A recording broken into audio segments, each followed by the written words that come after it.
अस्सलाम वालेकुम व्यूअर्स, कैसे हैं आप सब लोग। उम्मीद करती हूँ आप लोग खैरियत से होंगे। व्यूअर्स, आज भी मेरा वही टॉपिक है जिस पर कि मैं पिछले काफ़ी दिनों से आपके साथ बात करती आई हूँ, और यह है ज्यूश मिस्टिसिज्म। आज मैं आपको बताऊंगी कि self limiting power of God क्या है, और ये कॉन्सेप्ट जो है वो कबाला में मौजूद है, तो इसका क्या मीनिंग है। बस कबाला का नॉलेज जो है वो हमें ये बताता है कि हर चीज़ जो है वो इंसॉफ से जनरेट हुई है। इंसॉफ जिसको कि हम खुदा ताला की ज़ात कहते हैं, सुप्रीम पावर कहते हैं, डिवाइन पावर कहते हैं, अल्लाह कहते हैं। और कबाला में जो इसका जो जिस नेम से जो है जो नाम मेंशन है वो है इंसॉफ। ठीक है, जैसे कि मैंने आपको पिछली वीडियोस में बताया था कि इंसॉफ के अंदर से ही जो है वो डार्कनेस हुई, डार्कनेस थी, और डार्कनेस से जो है वो आगे स्पार्क पैदा हुआ। ठीक है, जिससे लाइट और फिर वेसल की सारी थ्योरी जो है वो मैंने आपके सामने एक्सप्लेन की थी। अब इस कबाला का ये कहना है कि जो गॉड की ताकत थी, गॉड जो है वो एक लिमिटलेस पावर का नाम है। और आपको पता है कि हमारी इल्हामी किताबें भी हमें जो है यही बताती हैं कि अल्लाह ताला की ज़ात का जो है वो अहाता नहीं किया जा सकता।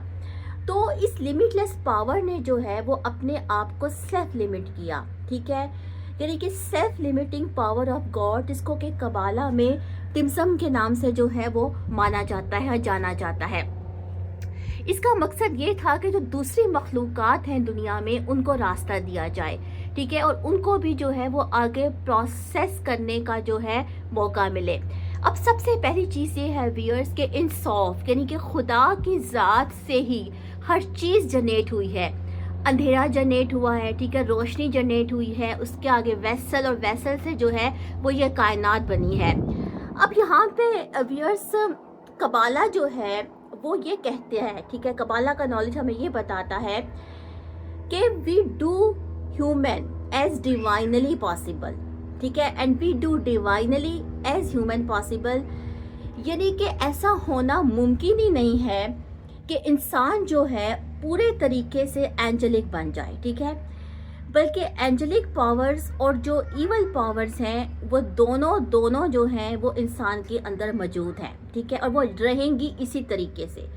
इसी तरह से हम शर को जो है वो जड़ से उखाड़ नहीं सकते, और शर को जो है या इवल को जो है कबाला वो भी एक राइटियस पाथ की तरफ जाने का जरिया मानती है।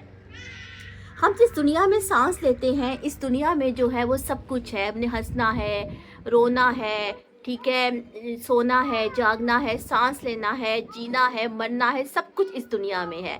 और इसी तरह ही इस दुनिया ने जो है वो चलना है। तो व्यूअर्स, हम जितनी कोशिश कर सकते हैं उतनी तो हम कोशिश कर सकते हैं, ठीक है, यानी कि एक अच्छा इंसान बनने की। लेकिन कभी भी हम पूरे तरीके से एंजल नहीं बन सकते। ठीक है, हम एंजलिक पावर्स तक पहुंच नहीं सकते। हमने उससे ही रहना है जिस तरह कि हम इंसान हैं, जिस तरह कि हमारे इंसानों की ये दुनिया है जिसमें सब कुछ है, बुराई है, अच्छाई है, झूठ है, हवस है, लालच है, सच है, ठीक है, मिठास है, कड़वाहट है, सब कुछ है। तो बस यही जो है ये दुनिया की जो है फाउंडेशन है। ठीक है, और व्यूअर्स, कबाला का ये एक बड़ा यूनिक कॉन्सेप्ट है। अगली मैं आपको वीडियोस में बताऊंगी कि किस तरह से जो है वो ईवल को एक रास्ता माना गया है राइटियस पाथ की तरफ जाने का। तो उम्मीद करती हूँ व्यूअर्स, आपको मेरी छोटी सी जो ये वीडियो है इससे आपने कुछ ना कुछ सीखा होगा। मुझे अपना फीडबैक दीजिएगा। इंशाल्लाह किसी और टॉपिक के साथ आती हूँ, तब तक अल्लाह हाफिज़।